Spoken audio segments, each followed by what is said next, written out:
सरकार को टार्गेट करी बीजेडी सांबादिक सम्मिलन करी बीजेडी नेत्री स्नेहागिनी छुड़िया कहते सुभद्रा योजना रे महिला को प्रतारित करिसेंती सरकार। निर्वाचन समय सरकार बीजेपी जो संकल्प पत्र रे जो प्रतिश्रुति देइथिला ताहा पूर्ण करी नाही। 21 संकल्प मध्यरु सुभद्रा योजना रे प्रत्येक महिला को 50,000 टंका देबाकू बीजेपी कहिथिला, किंतु प्रत्येक महिला को अर्थ किछि महिला बोली प्रश्न मध्य करिछि बीजेडी।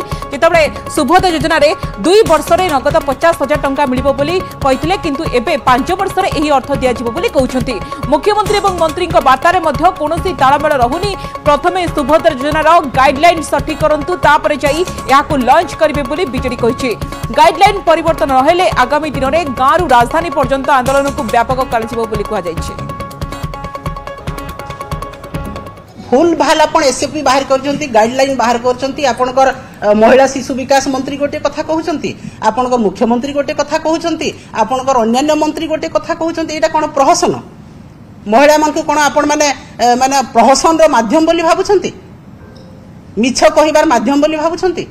तांको जहा कहिले से माने सहिबे अबला दुर्बला बोली भाबुछंती। आपण मानकर तापरे 60 वर्ष जो महिला को आपण माने गाइडलाइन रे कहिसंती, जे 57 वर्ष रहिछि से केतरा किस्ती पाइबो, जे 58 वर्ष रहिछि केतरा किस्ती पाइबो, जे 59 वर्ष रहिछि से केतरा किस्ती पाइबो, एवं 60 वर्ष जहा को होतबो से मात्र गोटे किस्ती पाइबो।